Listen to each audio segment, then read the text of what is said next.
So ngayon po mga kapatid, handa na po ba tayo mag-aral po ng salita po ng Diyos? Okay, tayo po tayong lahat. Let's open our Bible in the book of 2 Chronicles chapter 26.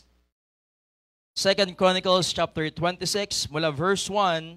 Siguro basahin po natin yung buong kabanata para mas maunawaan po natin yung konteksto ng ating pag-aaralan sa hapon pong ito. 2 Chronicles chapter 26, kung natagpuan na po, please say Amen. Kung tayo po'y handa na, please say Amen. Kung tayo po'y masaya ngayong hapong ito, please say Amen. Kung kayo po'y inaantok, please say Amen. Yan, salamat po sa pagiging honest po ninyo. At alam ko naman po na yung gantong oras, nakakaantok naman po talaga. Naintindihan ko po kayo, okay? 2 Chronicles chapter 26, sabi po ng Bible, Then all the people of Judah took Uzziah, who was 16 years old, and made him king in the room of his father Amaziah. He built Eloth and restored it to Judah. After that, the king slept with his fathers. 16 years old was Uzziah when he began to reign, and he reigned 52 years in Jerusalem.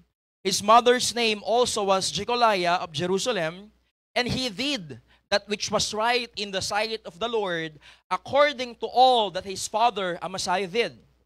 And he sought God in the days of Zechariah, who had understanding in the visions of God. And as long as he sought the Lord, God made him to prosper. And he went forth and warred against Philistines, and brake down the wall of Gath, and the wall of Jabneh, and the wall of Ashdod, and built cities about Ashdod, and among the Philistines.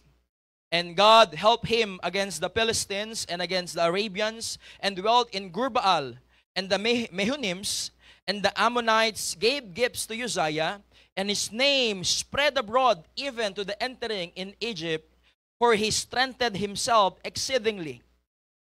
Moreover, Uzziah built towers in Jerusalem, at the corner gate, and at the valley gate, and at the turning of the wall, and fortified them. And he also, and he built towers in the desert, and digged many wells, for he had much cattle, both in the low country, and in the plain, husbandmen also, and vine dressers in the mountains, and in Carmel, for he loved husbandry. Moreover, Uzziah had an host of fighting men that went out to war by bands, according to the number of their account, by the hand of Jeiel the scribe, and Maaziah the ruler, under the hand of Hananiah, one of the king's captains. The whole number of the chief of the fathers of the mighty men of valor were 2,600, and under their hand was an army 300,000 and 7,500 that made war with mighty power to help the king against the enemy. And Uzziah prepared for them throughout all the host shields and spears and helmets and habergeons and bows and slings to cast stones. And he made in Jerusalem engines invented by cunning men, to be on the towers and upon the bulwarks, to shoot arrows, great stones withal, and his name spread far abroad, for he was marvelously helped till he was strong. Yung verse number 16, dito po natin kukuhanin yung pag-aaral po natin, ang sabi po ng Bible, But when he was strong, his heart was lifted up to his destruction, for he transgressed against the Lord his God, and went into the temple of the Lord to burn incense upon the altar of incense. And Azariah the priest went in after him, and with him fourscore priests of the Lord that were valiant men, and they withstood Uzziah the king, and said unto him, It appertaineth not unto thee, Uzziah, to burn incense unto the Lord, but to the priests, the sons of Aaron, that are consecrated to burn incense. Go out of the sanctuary, for thou hast trespassed, neither shall it be for thine honor from the Lord God. Verse 19, Then Uzziah was wroth, and had a censer in his hand to burn incense, and while he was wroth with the priests, the leprosy even rose up in his forehead before the priests in the house of the Lord, from beside the incense altar. And Azariah the chief priest and all the priests looked upon him, and behold, he was leprous in his forehead, and they thrust him out from thence, yea, himself hasted also to go out, because the Lord had smitten him. And Uzziah the king was a leper unto the day of his death, and dwelt in a several house, being a leper, for he was cut off from the house of the Lord. And Jotham his son was over the king's house, judging the people of the land. Now the rest of the acts of Uzziah, first and last, did Isaiah the prophet, the son of Amos, write. So Uzziah slept with his fathers, and they buried him with his fathers in the field of the burial which belonged to the kings. For they said, he is a leper, and Jotham his son reigned in his stead. Purihin po ang pagbasa ng salita ng Diyos. Tayo po'y manalangin. Panginoong Diyos, sa manaming banal na dakila sa lahat, nagpupuri at nagpapasalamat po kami sa pagkakataon na binigay niyo po sa amin upang muli po matuto, maaralan, mahamon sa pamamagitan po ng pakikinig at pag-aaral po ng niyo pong salita. Salamat po, Panginoon, dahil dininig niyo po yung tinig po namin na magkaroon po muli ng kuryente, Panginoon. Lord, salamat po dahil I know sa ganong kaparaanan nakikita po namin na kumikilos at gumagawa kayo sa buhay ng bawat isa po sa amin. Sa oras pong ito, kami po yung nagpapakumbaba, humihingi po ng kapatawaran sa mga nagawa po naming kasalanan. Kung ano man po, Panginoon, yung karumihan na makita niyo po sa amin, magiging hadlang para hindi kayo makapangusap, patawarin niyo kami, O Diyos. Lord, ako po na inyo pong lingkod, tulungan niyo po ako na maipangaral ko lamang po ng dalisay at puro ang inyo pong banal na salita. Naway kayong patuloy na matanyag, ang pangalan niyo po ang maitaas, Panginoon, at matanghal sa kalagitnaan po namin. Panghawakan niyo po yung aking tinig, panghawakan niyo po yung aking lalamunan, Panginoon. Gabayan niyo po ako ng inyo pong banal na spirito at huwag niyo pong hayaan na matatapos po kami sa aming pag-aaralan na hindi po kayo nakakapangusap sa bawat isa po sa amin. Accomplish your will in the midst of us, O God. Salamat po sa iyo ko po binabalik ang papuri at pasalamat sa pangalan po ng aming Panginoong Jesus. Amen and amen. Please be seated. 2 Chronicles chapter 26, mga kapatid, mga minamahal, isa po sa masasabi natin, good king, walang iba kundi po si Uzziah. He started good but ended bad. Tama po ba? So kilala po natin si Uzziah na kung saan for how many years talagang pinamunuan niya po yung bayan po ng Huda. He was the king of the southern kingdom, mga kapatid, mga minamahal, sapagkat alam naman po natin, di ba, na-divide po yung Israel into the northern kingdom at patungo po sa southern kingdom.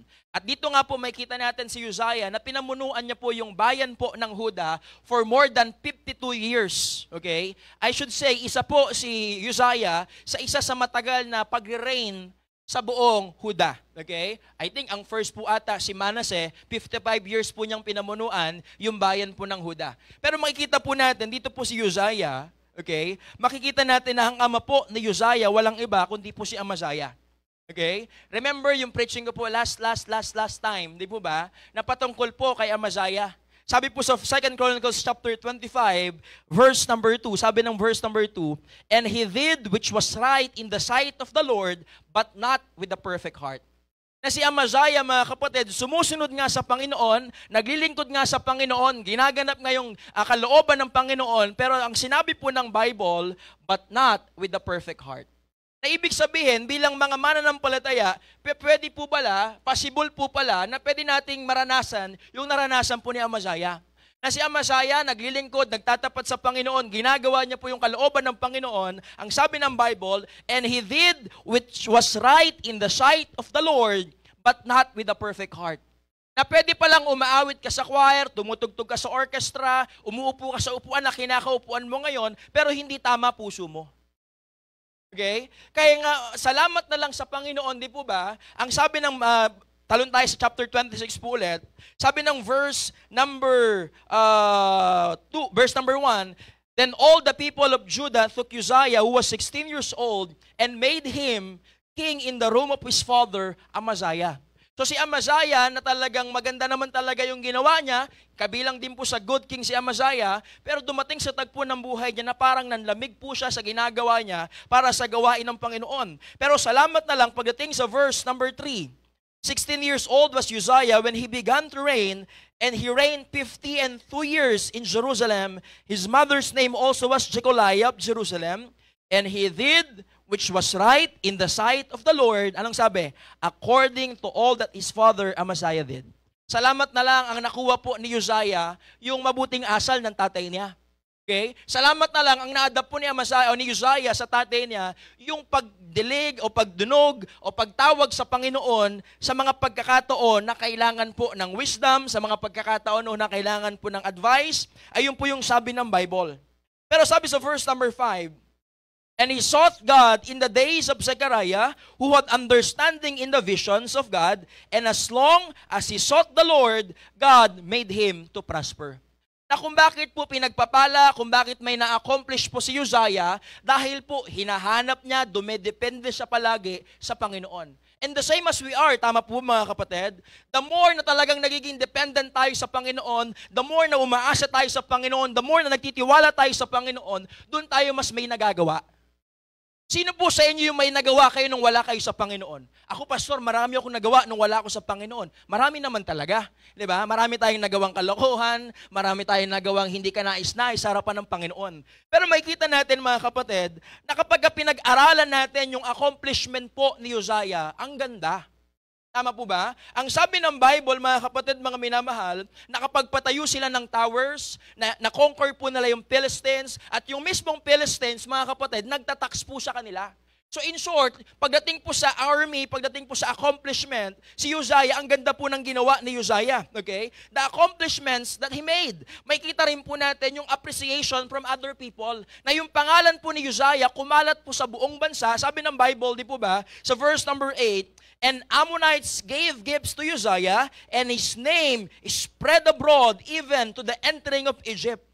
Okay? So kapag pinag-usapan po natin yung katanyagan, okay, ang ganda po ng ginawa po ni Uzziah. Okay? Yung appreciation na napapakinggan niya po sa maraming tao, okay? Yung accomplishment na nagawa po niya, and even also yung mga accolades, okay? Yung mga trophies ni Uzziah, ano po ba yung mga accomplishment, ano po yung mga accolades ni Uzziah, okay? Nakita natin mga kapatid, sabi po ng Bible, sabi sa verse number 9, moreover, Uzziah built towers in Jerusalem at the corner gate and at the valley gate and at the turning of the wall and fortified them. And also he built towers in the desert and dig many wells, for he had much cattle, both in low country and in the plains, husbandmen also, and vine dressers in the mountains and in Carmel, for he loved husbandry. So in short, napaunlad po ni Uzziah yung pamumuno niya po sa bansang Huda o sa bayan po ng Huda. Verse number 11, moreover, Uzziah had an host of fighting men that went out to war by bands, according to the number of their account, by the hand of Jeiel the scribe, and Maaseiah the ruler, under the hand of Hananiah, one of the king's captains. Verse 12, the whole number of the chief of the fathers of the mighty men of valor were 2,600.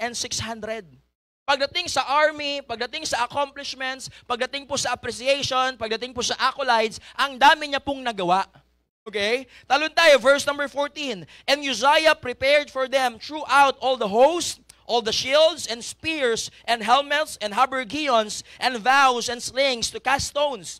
And he made Jerusalem engines invented by cunning men to be on the towers and upon the bulwarks to shoot arrows and great stones withal. And his name spread far abroad, for he was marvelously helped till he was strong. So kumbaga, kung habang nakikinig kayo ngayong hapong ino, imagine niyo po mga kapatid, yung mga nagawa ni Uzziah. Hindi po ba kahanga-hanga yung ginawa ni Uzziah? Tama po ba? Pagdating sa accomplishments, pagdating sa appreciation, pagdating sa accolades, na meron na tinataglay po ni Uzziah, superb. Tama? Excellent. Marami po siyang na-accomplish para po sa lugar o sa bayan na meron siya. Pero ang problema po ni Uzziah, mga kapatid, pagdating sa verse number 16. Sabay-sabay nga natin basahin, verse number 16. Ready, begin.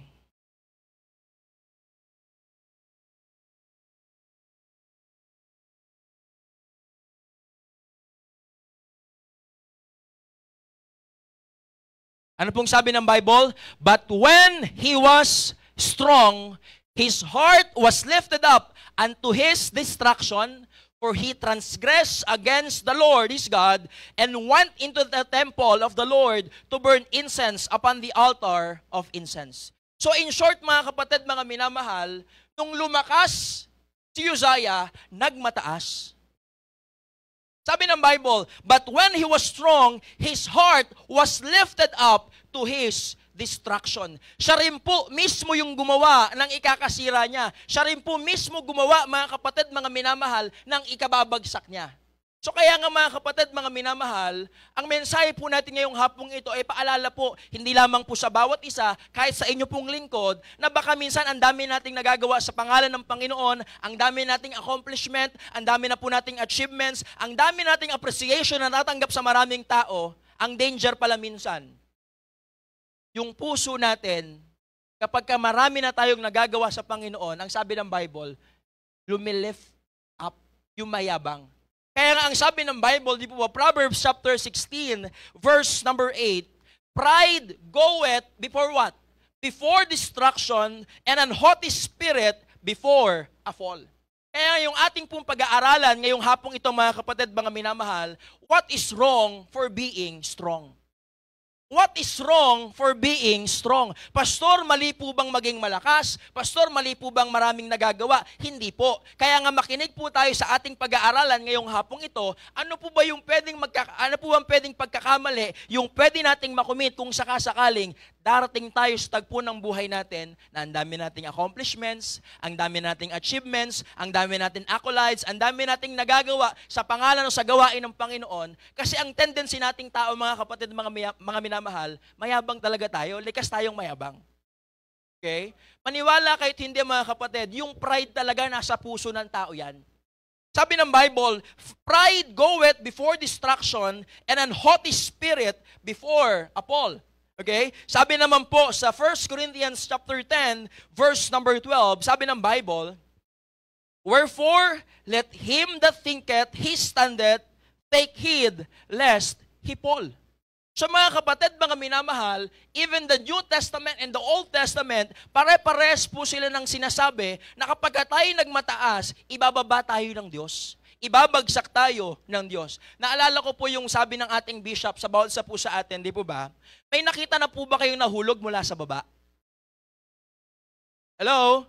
May nakita na po ba kayong nahulog mula sa baba? Ang nahuhulog po, saan galing? Sa taas. Okay? Wala pa ako nakita nahulog mula sa pagkababa. Ang alam ko pong nahuhulog mula sa taas, patungo, pababa. So ano pong principle dun, Pastor? Na minsan kapag nagmamatayog na po tayo, nagmamataas na po tayo, ang Panginoon talaga gumagawa siya ng kaparaanan para ibaba po tayo.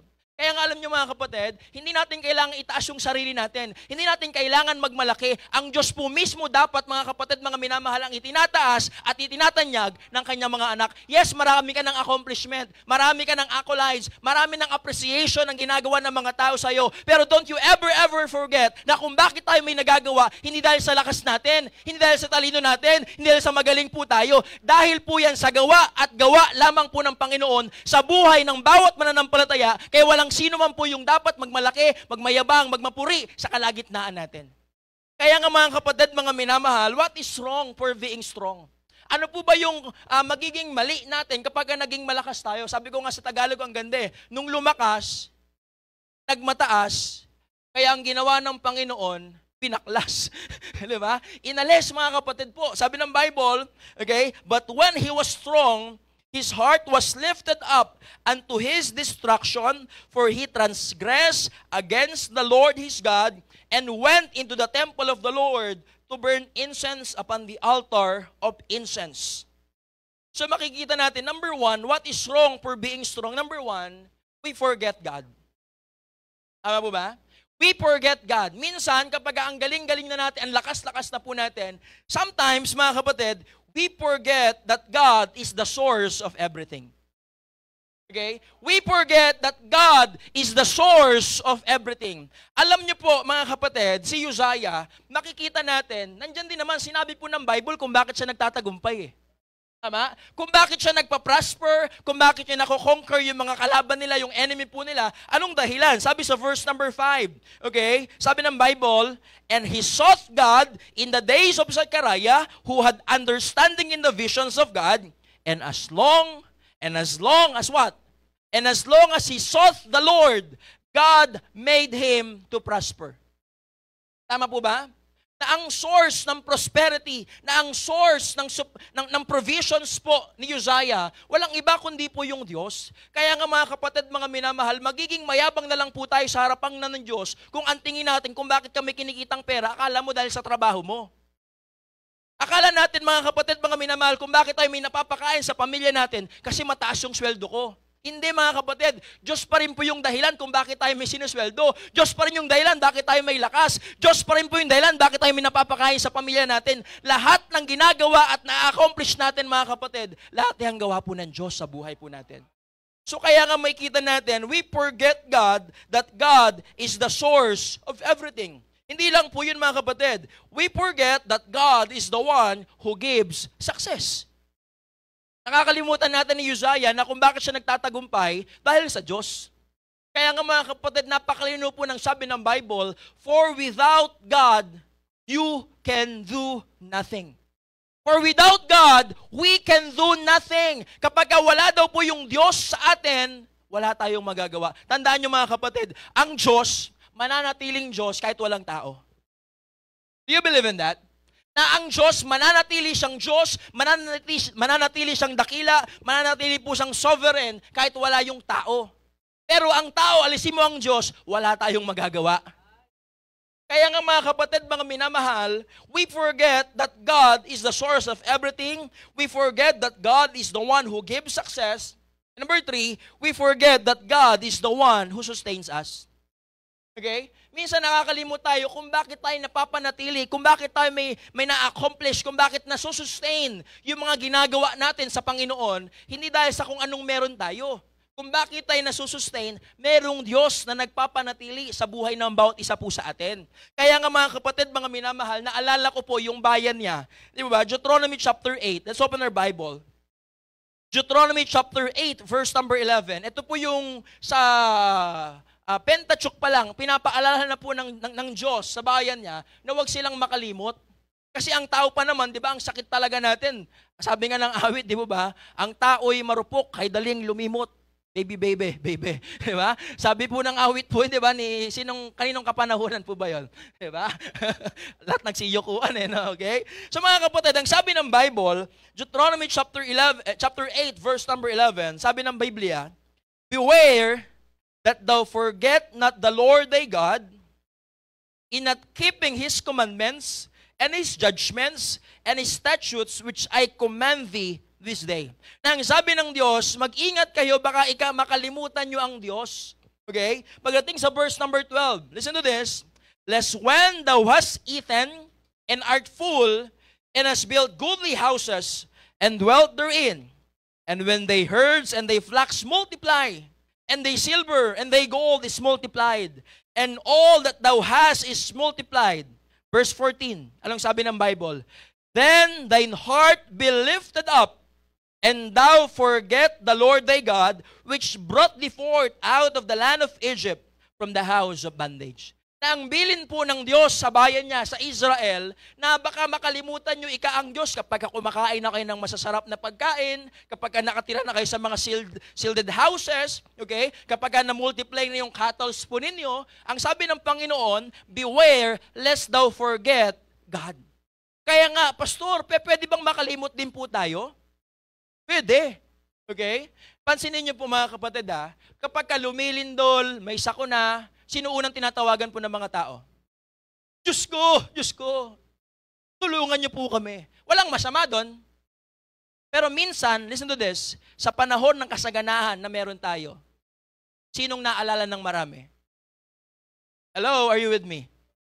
Paminsan, kung kailan tayo pinagpapala, kung meron marami, kung kailan malakas tayo, kung kailan marami tayong kinakain, kung kailan yung provisions ng Panginoon nasa atin, may mga pagkakataon na nakakalimot tayo sa Panginoon. May mga pagkakataon, mga kapatid, yung relationship natin, na dati-rato nung may pinagdadaanan ka, grabe yung intimacy mo sa Panginoon. Na dati-rato nung may pinagdadaanan ka, may hiningi ka sa Panginoon, yung talagang halos lumuhod ka every time na merong altar call sa unahan. Pero nung dininig na ng Panginoon at maayos na yung kalagayan mo, nasa na yung panahon na nagsisimula ka tumihingi sa Panginoon. Kaya nga mga kapatid, mga minamahal, si Uzziah po, isa po yun sa naging case niya. Nakalimutan niya yung Diyos kasi ang lakas-lakas na niya Okay? Alam niyo po yung nakakalungkot minsan sa ating mga mananampalataya. Alam mo, dati, Pastor, kasama rin ako sa soul winning. Alam mo, Pastor, dati-rati, kasama rin ako sa choir. Alam mo, dati, Pastor, kasama rin ako sa youth ministry. Alam mo, Pastor, sa lahat ng ministry, kasama ako dati. Kamusta ngayon? Anong silbi ng dati kung ngayon di mo na ginagawa? Anong silbi ng dati kasali ka? Anong silbi dati involved ka, pero ngayon na-dissolve ka na? Kaya nga mga kapatid, mga minamahal, narito po si Uzziah na kumbaga makakuha tayo ng lesson when what is wrong for being strong, yung pala yun. We tend to forget God. Nakakalimot pala tayo sa Diyos. Okay? Kaya nga alam niyo po, sabi ng Bible, but when he was strong, his heart was lifted up unto his destruction. Anong ginawa niya? For he transgressed against the Lord his God. Kapag ang isang hari po nag-transgress sa kautusan ng Panginoon, ano po ba yun? Sinadya po ba yun o talagang nakalimot lang? O baka namang kinain na siya ng popularity, kinain na po siya ng prosperity na tinatamasa niya? Possible, tama po ba? So kaya nga may kita natin mga kapatid, mga minamahal, we forget God, we forget that God is the source of everything, we forget that God is the one who gives success, we forget that God is the one who sustains us. Number 2, mga kapatid, mga minamahal, mabilis lang po tayo. Sabi nila, kapag mabilis lang daw yung preaching, mas marami pong nabibless. Okay?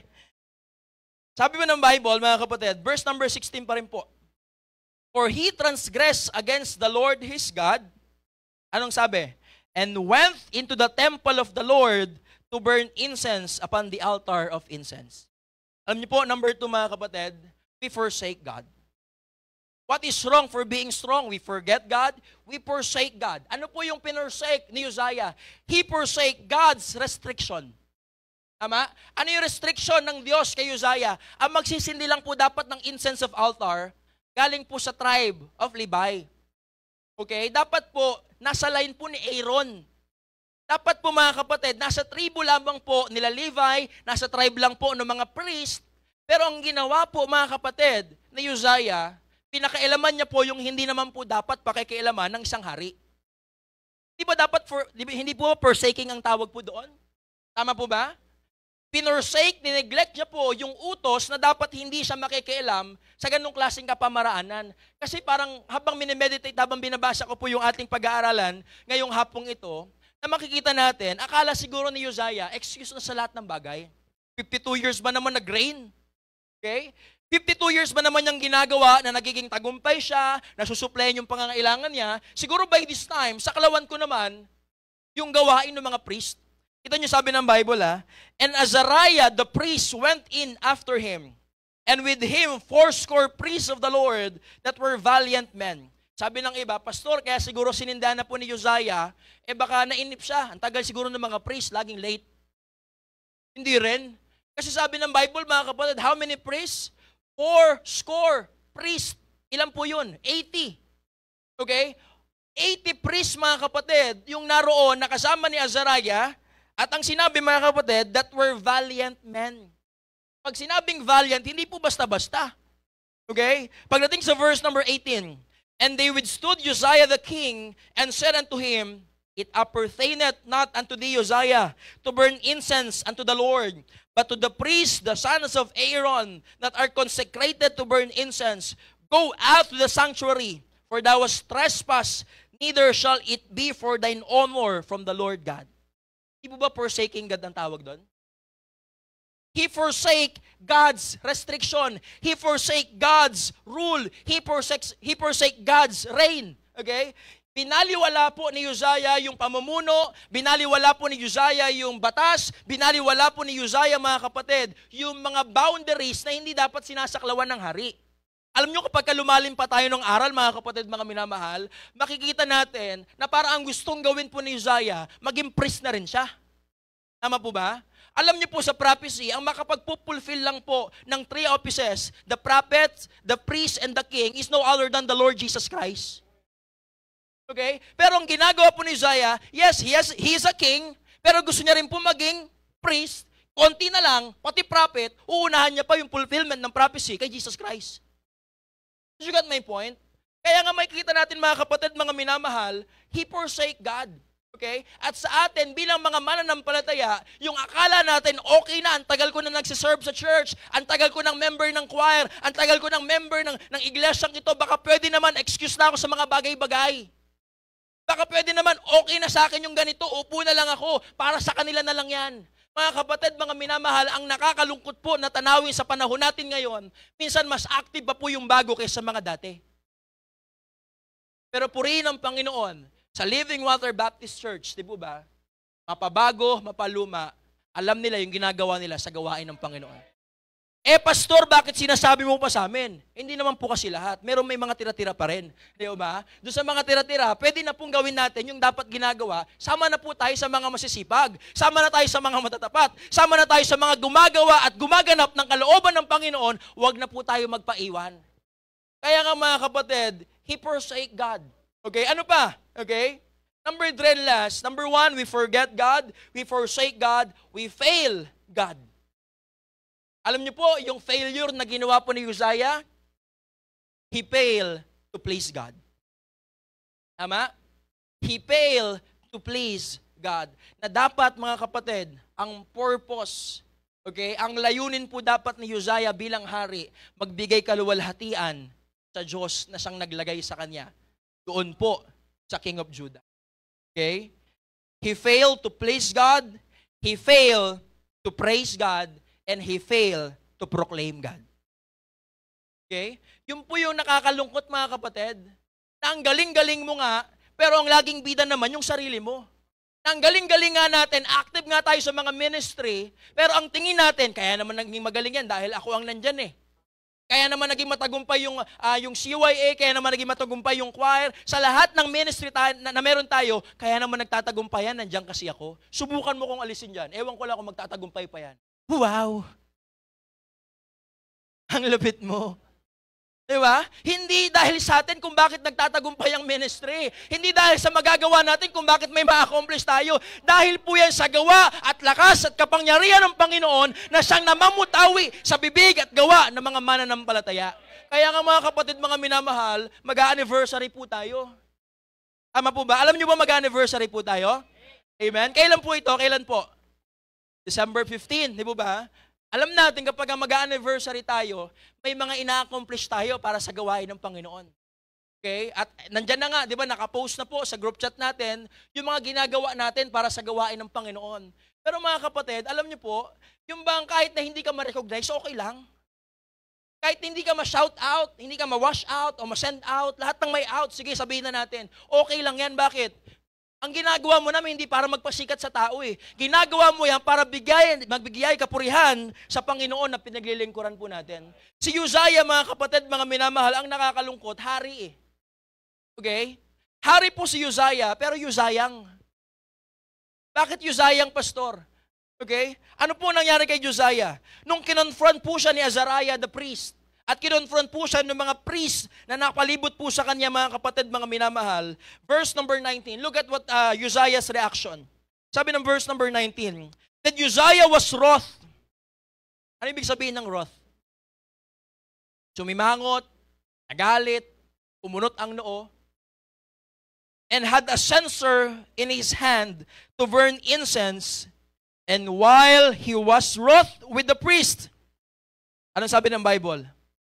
The leprosy even rose up in his forehead before the priest in the house of the Lord from beside the incense altar. Na nung nilabanan niya po yung priest, nung nilabanan po ni Uzziah, nag-aklas po siya sa priest, mga kapatid, o sa tao ng Diyos na ibinigay po sa kanya ng Diyos. Anong sabi ng Bible? Tinubuan daw po siya ng ketong. At very unique yung pagtubo sa kanya. Wala sa kamay, wala sa paa, nasa mukha kagad. In short, wala siyang maikukubli. Alam naman natin, ang ketong, nung panahon po nila, pagka naturingan kang may ketong, mga kapatid, mga minamahal, ang tingin sa'yo, unclean. Tama? Ang tingin sa'yo, outcast ka ng lipunan. Hindi ka pwede dito sapagkat wala pang lunas nung panahon po nila. So, nakakalungkot, mga kapatid, ang dami niyang achievements, ang dami niyang accomplishments, ang dami niyang accolades, ang dami niyang natatamasa sa buhay niya. Pero nung lumagpas po siya sa boundaries na dapat hindi naman niya ginagawa, ang nangyari, ang sabi ng Bible, the leprosy even rose up in his forehead before the priest in the house of the Lord from beside the incense altar. And Azariah the chief priest and all the priests looked upon him, and behold, he was leprous in his forehead. And they thrust him out from thence. Yea, himself hasted also to go out. Bakit? Because the Lord had smitten him. So ang promotion pala sa Diyos. Ang demotion sa Diyos din. Nakuha niyo po yung sinasabi ko? Kaya nga mga kapatid, hindi natin kailangan magpakalakas sa tao. Hindi nyo kailangan sumipsip sa mga boss nyo para i-promote kayo. Hindi. Ang magpo-promote sa atin, walang iba kundi yung Diyos.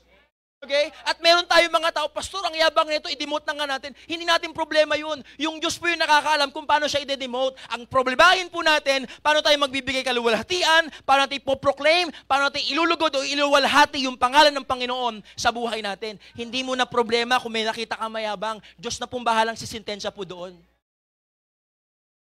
Para kasi ang ginagawa natin, kapag nakita tayong mayabang na tao, kita mo ito, ginagamit pa ng Panginoon, ang yabang-yabang. Parang gusto mo masabihin na, Lord, parang mali ka. Ang yabang niya, ba't ginagamit mo pa rin? Nakuha niya po yung sinasabi ko. Kung mayabang yan, yung Diyos pong bahala magsintensya sa Kanya. Pagtiwalaan natin yung sintensya, pagtiwalaan natin yung gagawin at magagawa ng Diyos sa buhay ng mga taong itinuturing nating mayabang. Kasi minsan, kung bakit tayo nagyayabangan, kasi mayabang din tayo. Naalala ko yung teacher ko, sabi niya gano'n. Alam mo, isang manifestation o isang pamantayan niya daw para masabing mayabang yung tao pag nayabangan siya. Kasi mayabang siya, nayabangan siya, mayabang yun. Okay, natalo ng kayabangan. Pero mga kapatid, mga minamahal, alam naman po natin, di po ba, na ang yabang po dapat hindi po yan sa ministry. Hindi po dapat natin isinasama o hindi po dapat yan ang bida sa gawain na meron tayo. Sapagkat lahat ng ginagawa po natin, biyaya at biyaya lamang po ng Panginoon. We say by the grace of God, we are served by the grace of God, we sustain by the grace of God, we are strengthened by the grace of God, we are, we are supplied by the grace of God. Lahat ng maisip nyo, lahat yan, biyaya po ng Panginoon. At kapag sinabi nating biyaya ng Panginoon, hindi mo mauubos yung biyaya ng Panginoon. Pero, pakinggan nyo maigi, pwedeng masayang. Pwedeng masayang ang biyaya. Pastor, bakit? Paano masayang? Kita nyo po yung sabi ni Pablo, di po ba? Nung nag-i-state po siya ng patungkol sa biyaya ng Panginoon. 1 Corinthians chapter 15, kung di ako nagkakamali, di po ba? Pakikita natin ang sabi ni Pablo, lahat daw po ng ginagawa niya mga kapatid, na mas parang nakakahigit siya kaysa mga nakakarami, pero hindi siya yun. Biyaya daw po ng Panginoon. Alam nyo, minsan nasasayang po yung biyaya ng Panginoon. Kapag alam mo namang talented ka, tapos hindi mo namang pinapagamit sa Panginoon, sayang. Alam mo namang may gift ka sa singing, okay, at hindi mo pinapagamit sa Panginoon, sayang. Okay? Alam mo naman meron kang pinagkatiwalaan ka ng Panginoon patungkol sa yaman, sa treasure, at hindi ka man lang nagbabahagi sa gawain ng Panginoon, sinosolo mo lang yan, sayang. Kaya nga mga kapatid, mga minamahal, narito po si Uzziah, ang nakakalungkot na katagpo o tagpo sa buhay niya, he being a king, sabi ng Bible, verse 21, and Uzziah the king was a leper unto the day of his death, and dwelt in a several house, being the leper. For he was cut off from the house of the Lord, and Jotham his son was over the king's house, judging the people of the land. Now the rest of the acts of Uzziah, first and last, did Isaiah the prophet, the son of Amos, write. So Uzziah slept with his fathers, and they buried him with his fathers in the field of the burial which belonged to the kings, for they said, he is a leper, and Jotham his son reigned in his stead. Ang nakakalungkot po sa tagpo ng buhay po ni Uzziah, he started right, but ended. Kaya nga mga kapatid, sa buhay natin, baka naman po, minsan, akala natin sarili natin, self-sustaining na po tayo. Akala natin kung bakit tayo may nagagawa dahil sa galing, sa lakas natin. Hindi po. Lahat yan mga kapatid sa Panginoon. Kaya nga, alam niyo po, doon niyo po ma-appreciate na kung minsan kung bakit tayo may problema. Kung bakit minsan binibigyan tayo ng pagsubok ng Panginoon. Kung minsan pinadadaan tayo sa tila bagang imposibleng sitwasyon, pero sa duluhan nito itatawid tayo ng Panginoon. Alam niyo yung dahilan? Kasi kapag puro smooth sailing yung pagdadaanan natin, kapag favorable lahat ng situation na meron tayo, baka hindi tayo tumawag sa Kanya. Kaya minsan nagkakasakit tayo mga kapatid, mga minamahal, para maunawaan natin na yung Diyos pala nagpapagaling. Kaya minsan nagkukulang po tayo para maunawaan natin na ang Diyos pala yung nagpo-provide. Kaya minsan nakakaranas tayo ng tila baga imposibleng sitwasyon na akala natin no way out na, pero magugulat tayo, itatawid tayo ng Panginoon para ipakita ng Diyos, He is the God of miracle, He is the God of the impossible. Kaya ngayong hapong ito mga kapatid, mga minamahal, kung ano man po yung mga accomplishments, achievements, accolades na natatamasa natin sa buhay, sana ang balik pa rin lagi sa Diyos. Sana ang bigay lagi, ang kaluwalhatian sa Diyos lamang at wala na pong iba. Kanina po mga kapatid, mga minamahal, sobrang overwhelmed po ako sa mga kapatiran natin sa Pampanga. Okay? Sabi ko nga, hindi ko naman deserve yung ginawa nilang appreciation po sa akin. Sapagkat hindi naman ako full-time talaga sa kanila, na talagang tutok ako 24/7. Wala ako doon. Ang punta ko lang doon Thursday and Sunday.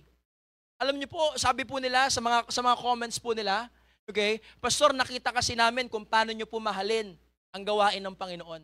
Sabi ko, hindi naman ako yan eh. Okay? Tinuruan lang tayo ng Panginoon, tinuruan lang tayo ng ating bishop kung bakit ko nakikita ko lang, ginagaya ko lang sa kanya yan. Kumbaga sabi ko nga, wala akong originality. Lahat ng nakikita ko po patungkol sa ministry, ginagaya ko lang po sa pastor na meron tayo. Praise God mga kapatid, mga minamahal, yung pastor na meron tayo, alam niya yung ginagawa niya sa gawain na meron tayo, maka-Diyos yung pastor na meron tayo, kumbaga napakasipag ng pastor na meron tayo, kung bakit na-adapt lamang po namin mga pastoral staff. Kaya nga mga kapatid, mga minamahal, sabi ko, Diyos po yan, hindi po ako. Kaya sabi ko, nanliliit po ako habang nasa unahan ako, nagbibigay po sila ng, Pastor, marami binigay, marami po, puro sulat, puro love letter po yung laman. Ayaw ba? Pero alam niyo po, nakakataba po ng puso mga kapatid, na dati-rati, sabi nga ni Sister Keisha, kumbaga, hindi naman kami plastic, na gusto namin yung ganon. Gusto namin na-appreciate kami. Pero alam niyo po yon, hindi lang kami sanay. Sapagkat masanay kami na kami po yung nag-a-appreciate sa pastor na meron tayo. Pero alam niyo po, tama po yung sinasabi ng Bible eh. Kung ano yung tinanim mo, yun yung aanihin mo.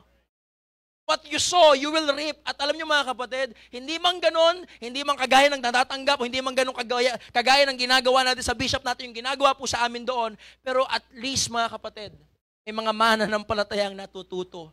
May mga mananampalatayang umiibig sa Diyos. May mga mananampalatayang umiibig sa lingkod ng Diyos dahil sa anong paraan? Dahil tinuturuan sila ng patungkol sa Biblia.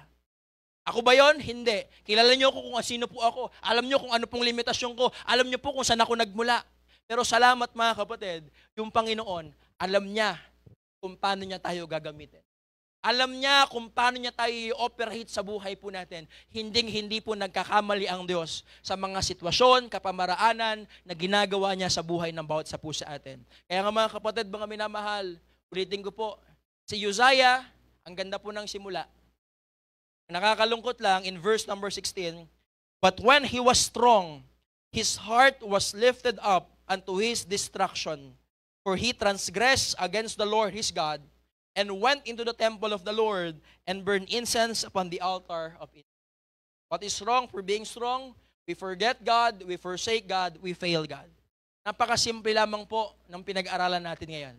Pero nakakalungkot po kung ano po yung simple, yun po yung kadalasang hindi natin nagagawa. Pero mga kapatid, mga minamahal, sana po sa mensaheng ating napakinggan at napag-aralan, sana napaalalahanan po tayo.